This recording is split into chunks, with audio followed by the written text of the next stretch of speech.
ndagira ngo wibaze iki kintu. Tekereza kubaho ugomba kwereka uko ugomba kubaho. Tekereza kubaho ugomba kwereka aho ugomba kuba. Tekereza kubaho ugomba kwereka uwo mugomba gushingiranwa. Tekereza kubaho ugomba kwerekwa ishuri ugomba kwigamo bitewe byonyine n'ibara ry'uruhu rwawe. Mu myaka 46 ibi ni ukuri muri Afurika y'Epfo. Ibi byiswe Apartheid. Apartheid ntabwo yatangiye mu mwaka wa 1948. Intangiriro byahereye ubwo abahorandi bageze mu gihugu cya Afurika y'Epfo batangira guturamo ahagana mu mwaka wa 1652. Nyuma baza gukurikirwa n'abakoloni b'abazungu mu 1800. Uko iminsi yagiye yicuma, abaturage b'abahorandi ndetse n'abazungu batangiye gutura mu gihugu cya Afurika y'Epfo, batangira kuyobora ubukungu ndetse batangiye kuyobora na politike ya Afurika y'Epfo. Mu 1910 hatangiye kwitwa Union of South Africa. Ibi byari bishinzwe n'abazungu. Byari ihuriro ryarishindwe n'abazungu, batangira kuyobora ubutegetsi ariko ari abazungu bonyine.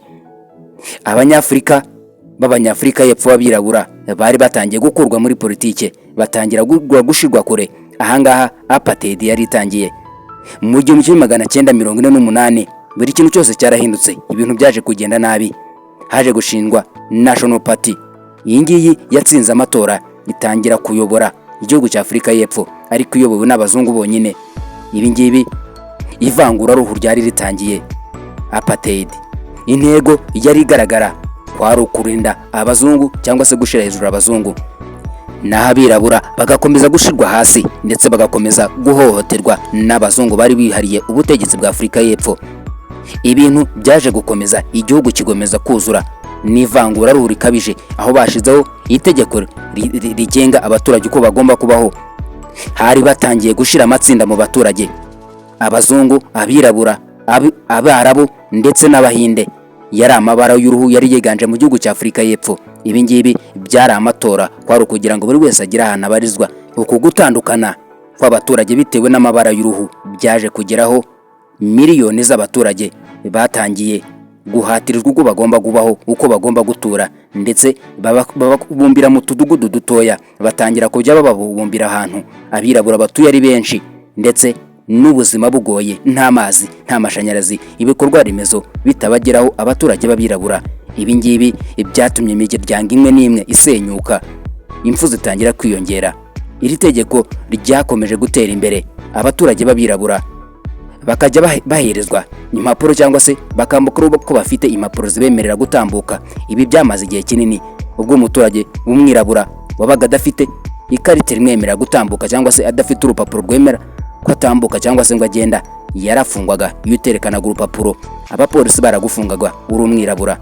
Amahirwe y'akazi yatangiye kugenda bura, aho umuntu utarabaga afite ikarita imuranga nk'umwirabura atahabwaga amahirwe y'akazi, ndetse ibara ry'uruhu icyari icyaha muri Afurika y'Epfo. Muri iki gihe ikumisi yagiye yicuma, abaturage b'abirabura, abana b'abirabura bari batangiye kugira amashuri yabo, ariko amashuri ari hasi, adafite ibikorwa remezo bihagije, adafite imfashanyigisho, adafite ibihagije kugira ngo umunyeshuri yige.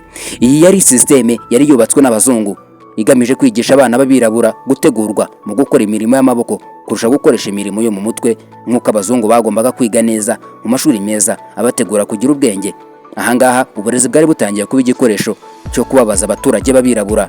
Apartheid yakomeje kugira uruhare mu buzima bw'abaturage ba Afurika y'Epfo.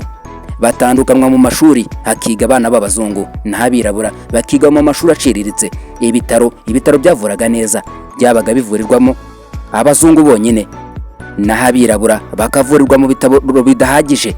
Impfu zikomeje kwiyongera mu baturage b'abirabura muri Afurika y'Epfo. Abantu bari bemerewe kujya ku mazi, kujya kuryosha, bari abazungu bonyine. Abirabura bagakomeza gukora imirimo ivunanye, batemerewe kujya gutembera cyangwa se ngo bajye kurya ubuzima. Bisi zari zigomba kurobanura nazo nk'ibisanzwe. Bisi ingendo zo mu muhanda, hari bisi y'abirabura, hakaba na bisi z'abazungu, zari zemerewe gutambuka nta muntu uzihagarika. Ahantu hose muri iki gihe muri Afurika y'Epfo habaga handitswe ijambo whites only, cyangwa se bivuze abazungu bonyine. Ni ukuvuga ko hari ibintu byari bigenewe abazungu gusa, bitariwe bigenewe umwirabura wo muri Afurika y'Epfo. Nyamara bari abene igihugu cyari cyabo, ariko muri iki gihe bari basa nkaho bakimuwemo, babayeho nabi bikendeye ku bukoloni, ndetse abazungu bapfinagaza babayobora mu gihugu cyabo.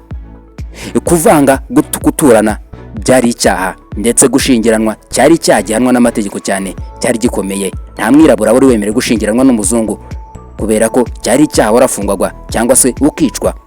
Abapolisi, abashinzwe umutekano mu gihugu cya Afurika y'Epfo bahatirizwaga mu buryo bw'amategeko guhohotera umwirabura wakoraga amakosa ajyanye no gushingiranwa n'umuzungu, bakamuhohotera, agafungwa, agakubitwa, agahanwa bihagije.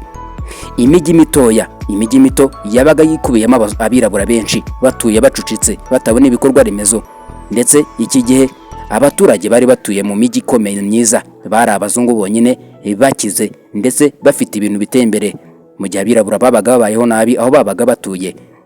Ukutaresha cyangwa se ukutarenganira mu bukungu ndetse no muri politike cyari ikintu kigaragarira amaso.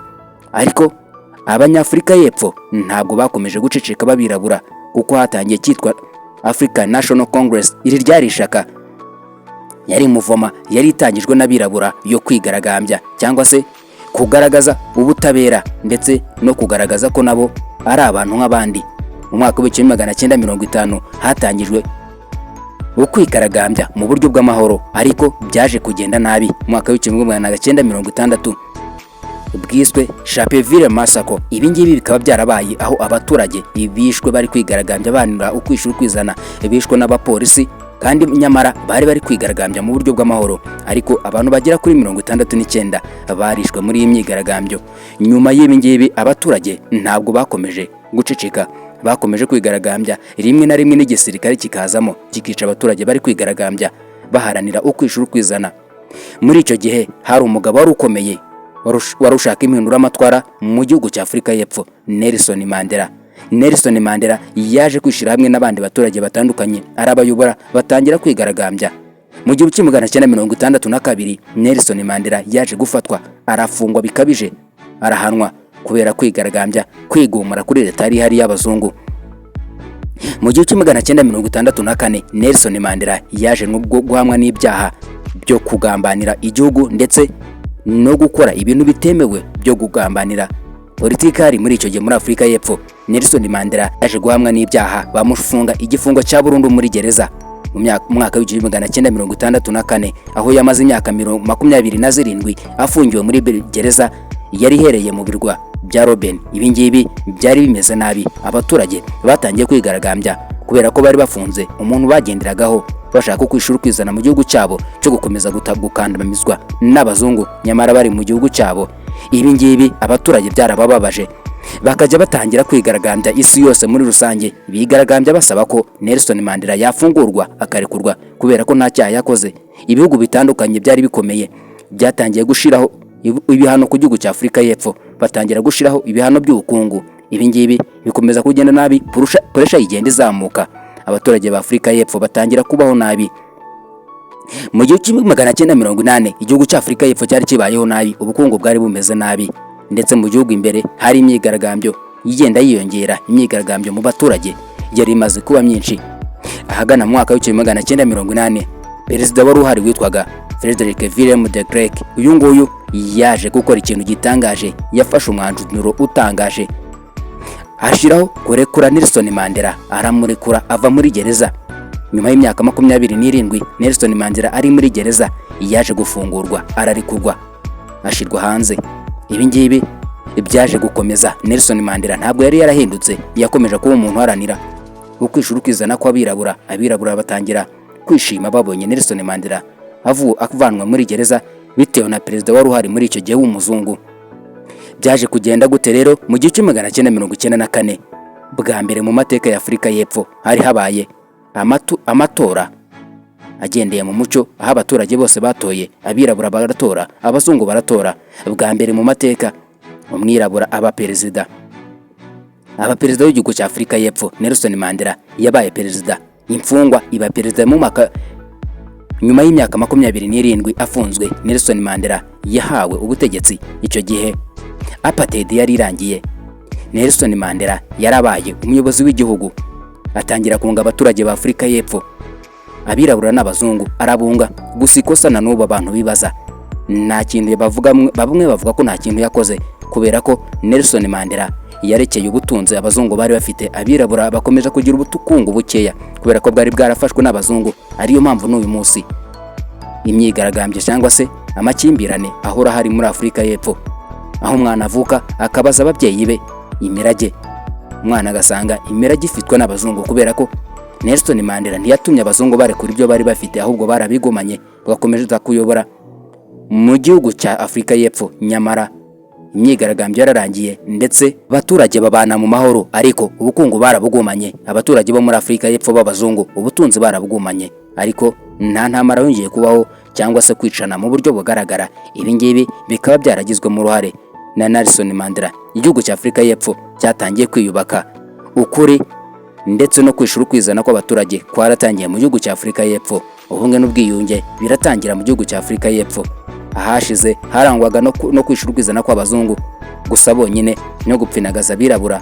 Byari birangiye. Nelson Mandela aba yarateje imbere kubabarira mu gihugu cya Afurika y'Epfo kurusha kwihorera nyuma, ariko igihugu cya Afurika y'Epfo cyari kiri guhura n'ibibazo bikomeye cyane. Ubukungu bwari bumeze nabi kubera ko bwari bwikuye n'abantu bamwe. Ikindi, ubutaka no gushaka kugabana ubutaka byari bikiri ikibazo kubera ko byari byaragumanwe n'abazungu. Ikindi, ivangura ryari rihari, ariko nta ntambara yari ihari icyo gihe, byari birangiye. Apartheid mu mateka itwibutsa ko ivangura ruhu iyo rishizwe mu mategeko rishobora gutandukanya igihugu kikarangira bitewe n'ivangura ruhu. Ikindi, Apartheid iratwibutsa ko umurava, ubumwe ndetse no kwizera bishobora gutuma habaho ubutabera. Niba wakunze ikiganiro, turagusaba kuba kanda subscribe kuri Film TV isoko ubumenyi, aho twiga twifashishije amateka.